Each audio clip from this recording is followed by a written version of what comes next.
after all the tests and all the blah blah blah, we were told that we lost a baby, and it was such a painful experience. I was so mad that I wasn't even able to, stand by her like that.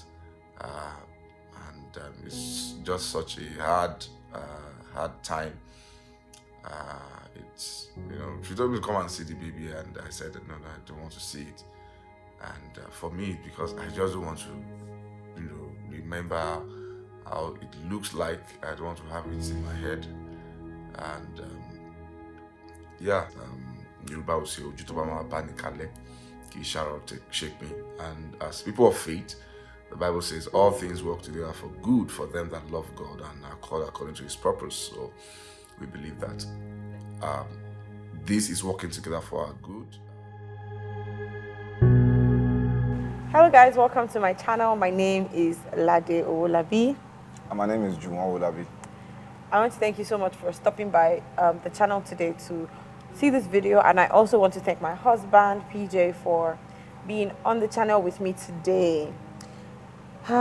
It's another Faith Friday and it's a different type of video, but without any further ado, let's get into it. So in December of 2020 we had a lot of activities in church. On the channel I was working on the Christmas care package. I remember vividly that the night before Christmas, that's Christmas Eve, while we went to the village where we went to go and share the care packages, I was cramping. Particularly, I remember that night I was cramping differently, and because I have high tolerance for pain, I thought that, it was just cramping. Let's reverse back. All the while I was pregnant at the time, and we found out maybe late October, November. Early November. Yeah. That's when we found out, and we were very excited because this is something that if you're just watching us for the first time and you don't know anything about us, so we have a 3-year-old, almost 4-year-old daughter right now, and we wanted to take a break, which we did, but when it was time for us to, when we wanted to get pregnant again, we did get pregnant. So we were happy, we were excited, but then back to the story I was telling you guys. When I started cramping, I just brushed it off. I took some medication. The program was a success, and we went back home.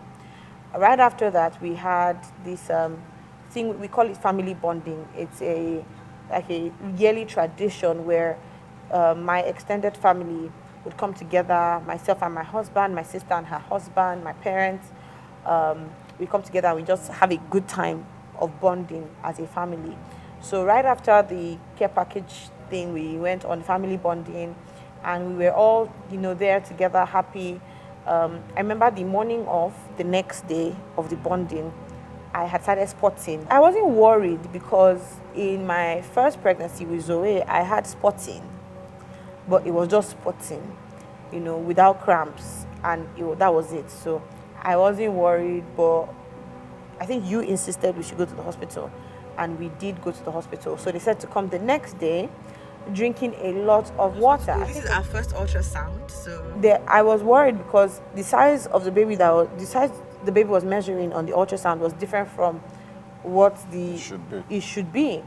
At the time, I think I was about 13 or 14 weeks, but the baby was measuring about 4 weeks. So the person who did the ultrasound just assured us that, see, the baby's there, and he didn't even know anything about it. So we went back to see the doctor, and he saw it and he said everything is fine, and he gave me some medication, and he said if the bleeding continues, come in, right? And so we went back and everything was fine. We went to have dinner. It was while we were having dinner that it wasn't spotting anymore, it was actual bleeding.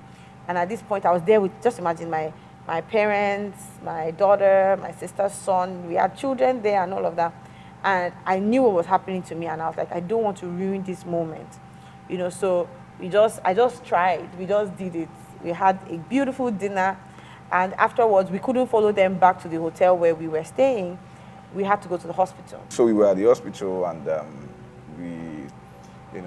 she was to be examined because I think it was the same doctor that attended. Yeah, it was the same to us. doctor. So I was just waiting outside. That was a bit awkward because I was like, I want my husband. I need my husband with me. And they're like, oh no, he can't be at the examination. I was like, okay, whatever. Just do what you want to do. So he called the gynecologist because this doctor is a general physician. So he called the gynae and the gynae told him, examine her, check if her cervix is still closed. If it's still closed, we can salvage the situation, we can save the baby. And so he said I should lay down. I'm like, I'm not laying down, sir. I'm like, I'm bleeding. How do you want to examine me? I'm bleeding because I was uncomfortable. But there was one nurse that was there. And so they just like told me it should be fine. It was for my own good. So I lay down. And then as soon as like he looked into my cervix, he just said, in his own words, he said, shit, kini iti jabomen. And like right there, right then, I didn't know how to process it. It's supposed to have been a bad feeling, but I felt some kind of relief because of the worry when the fetus was not growing right.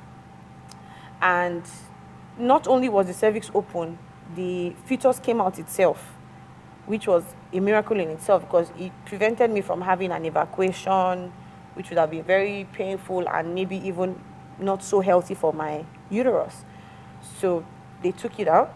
PJ was just outside waiting for me to be examined. And then the next thing, they put it on a gauze. A gauze is this thing that looks like nets. It's like cotton, like net. And they put it on a gauze. It was the size of my palm, like right here. So they put it on a gauze and they were about to throw it away. And I said, what are you doing? Stop. And are you just going to throw it away like that? That's my baby. Are you just going to throw it away like that? I just felt like you needed to see it. So I stepped out and I said, do you want to see the baby? At that point, when she came out and said, do you want to see the baby? I was like confused. Which baby? Because we were just there for, examination. So we weren't talking about, is the baby okay? I mean, the last time, maybe told us last everything was 14 fine. or 18 hours, the baby was fine. So as far as I'm concerned, we were there for examination. When she came and, she just looked, out, in the door and said, she said, do you want to see the baby? I was like, which baby? Then I was expecting that if it was what I was thinking, then I should have been aware that maybe they were going to take it out or, something like that. I should have been aware that, something was happening. So, she went inside some few minutes without any discussion of maybe a miscarriage or a potential miscarriage or something. And she's coming out to say, come on, do you want to see the baby? I was like, which baby? So I didn't respond to that because I was like, what's happening? I think like I'm lost. So I think I was there. I was just sitting down there. Later, I came in myself and said, what's happening here? What's happening here? And the doctor explained, and I think for me, I made some mistakes, which I think I should also share for guys watching this. As at that point, I was would I say I was selfish? I was like thinking about myself, like I mean, I'm supposed to be in the know of whatever is happening here. I'm supposed to know. So I was hurt that we lost the baby, which was nobody's fault. At the same time, I was hurt that I was like, maybe we could have prayed, and if they had told me before the thing happened, and because I don't know that the thing was already outside when they were even checking. So I was like, we could have maybe prayed, we could have used faith, we could have I could have said no. So I was like angry somehow that this shouldn't have happened. After the doctor advised us and told us everything is fine and we can go. So we went to the car and we weren't even saying anything to ourselves. I think sorrow was mixed with anger, So I was just like, I was just keeping a straight face. So I think maybe the right response for me there should have been to, give her a hug and, tell her everything will be fine. But I was just like, okay, all right, did this happen? Then I think it was later we now talk about it. This is how we're going to be looking at each other. So later we cried about it, we hugged ourselves, and we moved on. At the point where I said, "Do you want to see the baby?" and you said, "What baby?" and you were just quiet and blank. At that point, I knew you probably didn't know how to process it, but then I felt like you were not there. I felt like I needed you and you were not there, and it really hurts me. So that was what was hurting me more than even losing the baby. All the while, throughout, until we even got to the car. And something else that happened was the doctor was going to keep me. They wanted to keep me to watch the bleeding, to make sure that I was going to be fine. But I really wanted to just be with my family, because none of them came along with us, and they were all waiting with our daughter. Everybody was waiting to hear what's up. So I felt very bad, But then I also put that into consideration that you probably didn't know how to deal with it. So I just kind of forgave you in advance. Just being there when we sobbed and sobbed and sobbed together, it was very freeing. And I think it's okay for adults to cry. It's fine. There are some things that you need to heal together. The woman is going through physical issues. You can see that you are bleeding. You can see that, something is happening in your body. But with the man, it's not physical, but he still has needs. So you both need to grieve. You both need to heal from it. So, and respect how each other wants to do that. But if you do it together, it will make sense. So that night we got back to my family. The next day we had a good time, and after that the next day after the next day we were supposed to check out. But then you had said we should stay a night extra. My parents were going to stay a night extra as well. But my sister was supposed to go back to Lagos, and her husband came into the room that morning and he just said, he whispered to me, he said, "Lola is staying." And he didn't tell me sorry. He didn't tell me everything will be fine. But that statement that my sister was going to stay back, meaning you pay for an extra night, it meant so much to me. It meant so much to me. Rick Warren, I was watching a video of, his interview when he lost his son to suicide. This man is a great man of God, and, his son had clinical depression, and the guy committed suicide. He said that when it first happened, I was telling PJ that they had people who came around them and who were just there with them at that point. And he said it's the ministry of presence. Sometimes you just need to be there. He said sometimes just show up and shut up. You don't have to say anything. And at that point, I received the ministry of presence. It was just my sister, my parents, and my husband, my daughter, but it was so healing. That was our first experience. There was a second one. But I think one thing I learned from that is that, I've always said that the test of faith is not just the answer to your prayer. It's also maybe the waiting, the prayers that were not answered. That's really the test of prayer. Abraham was not a man of faith because he prayed and God gave him Isaac immediately. The reason why we called him a man of faith is because he had to wait for 25 years, after the promise. Yes, after the promise. So at times it's that waiting that actually, marks your faith. So, in this case, it's that loss, the reaction after that loss. I remember myself too. I was, it came to my mind that I was going to, do some stupid things. And, I just thought about it like, well, God is watching you. When you are grieving, when you are mourning, you are tempted to do some stupid things.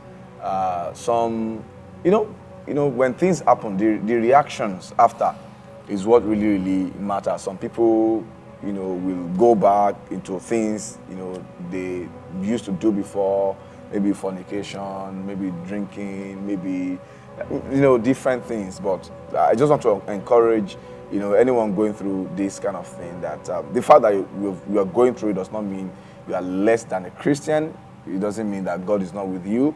It doesn't mean that the devil is taking over. At the same time, God doesn't do this kind of thing. God doesn't cause this kind of thing, but He uses the process to make us strong, to make us better, to make us, to take us through the process of becoming who we need to be, and helping others who will pass through, this kind of process to, pass through it in a way that they will be able to come out strong and better. There was something that struck me when I was watching that interview of Rick Warren, when he was talking about his son. He said, even when a man is walking in purpose, your divine God-ordained purpose, and you encounter pain, he said, purpose does not exclude pain. It is part of it. And he talked about how, when you first get to know somebody, the closer you are with the person, the more you can share about things that you may not necessarily be comfortable about, even your pain. And he said, one of the things that God uses pain for is intimacy with Him. So pain is an instrument in the hands of God, but it's up to you. It's up to you to decide what you're going to do with it. I remember, for me, I had moments where I would just withdraw. At this point, it was almost New Year's.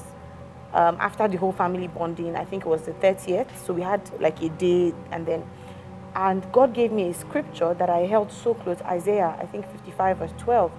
Says that I will go forth with joy and I'll be led forth with peace.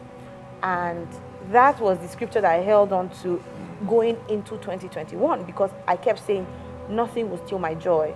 Nothing will steal my joy. My body had to go back to normal. I remember PJ had to massage my body, the whole painful process of what you would normally go through when you have a baby, but there was no baby there, But yeah, I just thank God because that went smoothly, and I entered the year 2021 really with joy, and I was led forth with peace. Okay, so in between the first miscarriage and the second, we lost Safi Boy. I think this is the first time I'm going to say it live on the channel, but on Sunday you're going to see a tribute video to Safi Boy, and then I'll talk about it more. But that was another major loss. I cried. At the point where Safi passed on, I was already pregnant. And mind you, I didn't even know that I was pregnant. We were not even trying to be pregnant. PJ was the one PJ is always the one to notice when anybody's pregnant. Like, you can be one day pregnant and PJ will know. He kept telling me that, have you missed your period? And I'm like, what's your own? What's your own with this thing? What's your own? And truly, I checked the app and I'd missed my period. It's like, I know that. And I'm like, no, maybe he's just late. And then he said, okay, let's do a test. We did a test, it was confirmed.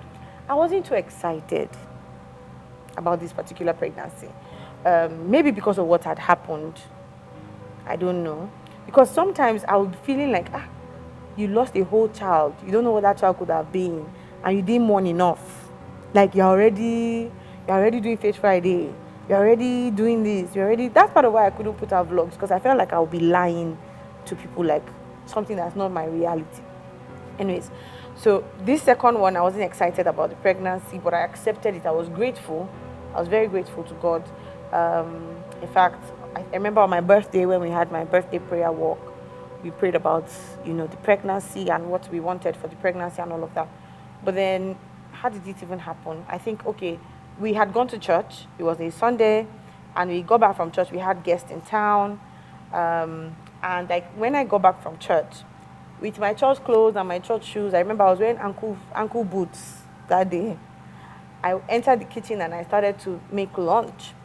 I didn't take my shoes off. I didn't change my clothes till past 4 in the evening, because I was trying to cater for the guests. And by the time I was done, I was feeling cramps. But again, I dismissed the cramps. And I was just saying in my heart, I hope this is not happening again. I just can't, And so I didn't even tell PJ. I think I told you I had cramps, but that was it. I didn't tell you more than that. In the evening, after our guest had left, we had a church issue we needed to resolve, We had church members at the house. And at that point, I was spotting. But this issue was very important, and I could not, at that point, I could not say, I couldn't even get up because I wasn't sure how badly I was stained with blood. So I just sat there and we're trying to settle this issue, and people were arguing, going back and forth, and I was praying for wisdom for PJ to figure out how to solve the issue. But I just sat there and I was just thinking, God, is this why you sent me here? If we're not pastors, I'm not going to lose this pregnancy, because I could feel that I was losing the pregnancy. And I remember that night I told PJ, I said, can we just let this thing go? Can we just let it go? Because I can't even deal with this anymore. The pain was excruciating that night. And then PJ just said, I don't remember exactly what she said, but you just said the word of prayer, like, we're not letting it go. Something like that. But I knew in my heart that even if it would survive, there was a very, very small chance of it surviving. And then by maybe 4 a.m. in the morning, the kind of cramp, it was like somebody was punching me. That was the cramp. It woke me up, and I went to the bathroom, and just so much blood, like clots of blood, so much. And at some point I don't think I woke you up. I think you came to the bathroom. I don't remember. And at that time, I'd seen fetal tissue, and I just showed him, and we were just both quiet in the bathroom. Were you able to see it? Okay. Yeah, I think we're just staring at it, and we're just like, let's go to the hospital. I thought that was it, but we even had more fetal tissue come out later on. And we went to the hospital. I called my doctor, and he said I should go immediately. We went to the hospital. There was no doctor on ground. They told us there was the doctor on ground. I think it's because I wasn't screaming. I was in pain, but I was composed. I wasn't screaming. I wasn't dramatic. So they just left us there. We got to the hospital, and we asked if, what do you call them? The gynecologist. The gynecologist is around. He said yes, that he's doing round, in the hospital. And so we waited. We kept waiting. We were waiting. I think when it was like around over an hour, we were still waiting. So an hour to go and meet them. What's happening? And he's around. He's taking. I think it was even after we waited for like 45 minutes that they told us that he's waiting. He's doing round. So we kept waiting again. I think so. When it was almost 2 hours, by that time, our friends, Lakwites had come. The wife is a nurse, and so she came and started, asking them questions. And I also, I got angry. I think I was still calm that day. I didn't really. You're calmer than normal. Yeah. So she was the one. Where is the doctor? Blah blah blah. It was later now said that the doctor is not. He's not even around. He's not even around. That maybe he went somewhere. So, peradventure, if they had told us earlier that the doctor is not around, maybe we'll have, done something. Maybe go to another hospital or something. So later, maybe after 2 hours or so, or 3, because we got there very early. So we had to call the guy. He now said he wasn't on duty, but he was coming. Yeah. So we got to the hospital like at 6:30. 7, yeah. 6:30, 7 in the morning. We didn't see a doctor till like 12. 12, yeah. Yeah. So, I mean, if it was something that is more than that, I mean, it could have been. And I just want to mention how we had our friends with us. When we came into the city, we met a group of friends, like couples, families, who prayed together, and that's how we became friends. And they've just been an amazing support. And again, the same thing, the ministry of presence showed forth that day, because they didn't even say much. They were there. She was there at first, and then when I saw her husband, because I thought he's a lawyer, he should be in court somewhere, just arguing a case out or something. But these people were there. They were there. They showed up, and they were there, and that was very, very comforting to me. Very comforting. So, yeah, that's how that one went. So they wanted me to do an ultrasound to make sure that there was no fetal tissue left. Yeah. So I had to drink a lot of water before I could do the ultrasound. And we didn't even do the ultrasound. We had to drive. We had to go somewhere else, to another place to do the ultrasound. There were too many people. There were too many people, back. And they couldn't take it as an emergency. We had to come back because I had to drink so much water, and you must not pee until after the ultrasound. When he checked, he said, I'm clear, there's no fetal tissue. That means no need for evacuation, like that procedure. So I was happy about that. The whole circumstance around losing the second one was mostly because of my commitments as a pastor's wife. Even the first one, you know, there was a lot of the first one. In fact, there were more activities that's physically exerting during the December period. So, yeah. So I mean, we were trying to, you know, ask what was responsible. There was no maybe stress, maybe this, maybe that, but there was no maybe like a. They were saying a lot of things. I don't really remember, but I remember one of the things they were saying is, it couldn't be that I can't keep a baby because you had one I have already. a baby. Yeah. And then there's another condition that happens to women where the baby, they have to, I forgot the name, but they have to like tie the cervix. Okay. The cervix, like when it gets to, I think, second trimester, so that the baby doesn't have like a premature labor. But that wasn't it, because I'm not even getting to second trimester. So they couldn't figure it out. But I remember that they just said, there was something they were trying to say, but that one didn't work out too, because they said, oh, you have a living child. And I didn't hear anything else they said, because all that was in my head is living child. Like, so I have become a case study, or I've become something that they will talk about so much that they will even say, I think what they were just trying to do was they were trying to bring up many assumptions. Different things that could be the case. But circumstance was also knocking those things out. That okay, yes, so this it can't be this because of this. It can't be this. So I think maybe the one that might be responsible might be maybe stress or something. But according to them too, they also said that at times you can't really say what is. They said chromosomes. They said hormonal imbalances. They said different things. So they've told us take a break. They told us to come in for more testing. But I mean, whose report do you believe? Whose report do you believe? Like, I just left there saying, God, I know if you're going to use this pain, let's go about using it now. When I would, I don't know, just curl back into my shell and just, you know, want to be by myself. And it took a while, but I thank God for healing. I thank God for wholeness. And I thank God for a spouse like PJ, because the singular action of taking me away, that period really meant so much to me.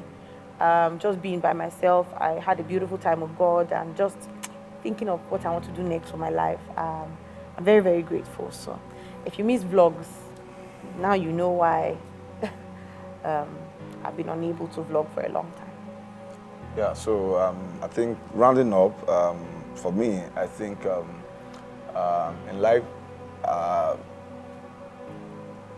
there are things that will happen that you don't understand. You can't find answers to. And I mean, that's part of, that should be accepted as part of life.